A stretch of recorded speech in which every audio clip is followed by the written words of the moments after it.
ಒಂದು ವಾರ ಆಯಿತು, ಆಲ್ಮೋಸ್ಟ್ 4 to 5 days ಆಯಿತು ಜ್ವರ ಇದೆ. ಬಟ್ ನಮ್ಮ ತೋಟದ ಮನೆಯಲ್ಲಿ ಹಲಸಿನ ಕಾಯಿತು, ಅದು ಯಾವಾಗ ಹಣ್ಣಾಗುತ್ತೆ ಅಂತ ವೆಯ್ಟ್ ಮಾಡ್ತಿದ್ದೆ. ಸೊ ಒಂದು ಸಿಕ್ಕಿದೆ, ಕೊಯ್ತಾ ಇದ್ದೀನಿ, ತೋರಿಸ್ತೀನಿ ಬನ್ನಿ. ಸೊ ಒಂದು ಅರ್ಧ ಪೀಸ್ ಯಾರೋ ಕೇಳಿದರು, ಸರ್ ನಮಗೆ ಕೊಡಿ ಅಂತ. ಒಂದು ಸಣ್ಣ ಪೀಸ್ ಅವ್ರಿಗೆ ಕೊಟ್ಟಿದ್ದೀನಿ. ಚೆನ್ನಾಗಿದೆ. ಓಹೋ, ಬೇಜಾರು ಮಾಡ್ಕೊಬಿಡಿ, ನಾನು ತುಂಬ ಆಯ್ತು ತಿಂದು. ಓಕೆ, ಓ ವಾ, ನಿಜವಾಗ್ಲೂ ಅಷ್ಟೊಂದು ಟೇಸ್ಟ್ ಇದೆ. ನೋಡಿ, ಆ್ಯಕ್ಚುಲಿ ಈ ಥರದ್ದು ತಿನ್ನೋದು ತುಂಬ ಖುಷಿ ಆಗುತ್ತೆ. ಇರಲಿ, ಆಮೇಲೆ ಟೈಮ್ ಪಾಸ್ ಆಗುತ್ತೆ. ಜ್ವರ ಅದ್ರ ಮೇಲೆ ತಿಂತಾಯಿದ್ದೀನಿ, ಏನಾಗುತ್ತೆ ಅಂತ ಗೊತ್ತಿಲ್ಲ.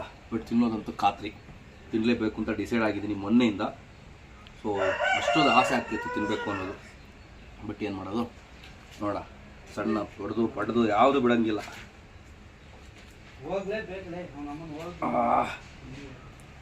ಎಸ್, ನೋಡಿ ಇಲ್ಲೊಂದಿದೆ.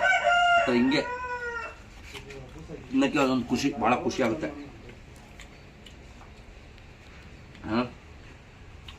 ಆಮೇಲೆ ಇದಾದ್ಮೇಲೆ ಒಂದು ದಿನ ಹಿಂಗೆ ದೊಡ್ಡದು ಕತ್ತಿ, ಆದರೂ ಸ್ಪೀಡ್ ಮಾಡೋಕ್ಕಾಗಲ್ಲ. ಎಸ್, ಮಾಡೋಣ.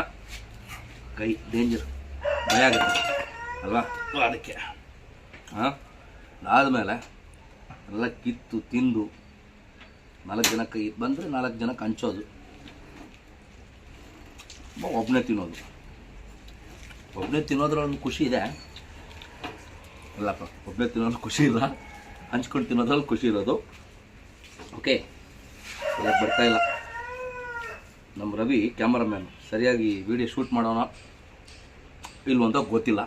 ನೋಡೋಣ, ಇನ್ನೊಂದು ಅಂದರೆ ಈಸಿ ಆಗುತ್ತೆ ಸರ್. ಟೈಮ್ ಆಯಿತು, ತುಂಬ ಈಸಿ ಆಗುತ್ತೆ. ಇದು ಏನಿದೆ ಇದನ್ನು ತೆಗಿಬೇಕು ಸರ್. ಟೈಮ್ ಆಯಿತು, ತೆಗೆದ್ರೆ ಮಿಕ್ಕಿದೆಲ್ಲ ಕರೆಕ್ಟಾಗಿ ಬರುತ್ತೆ. ಓಕೆ ಓಕೆ, ಮಿಕ್ಕಿ ವಿಡಿಯೋ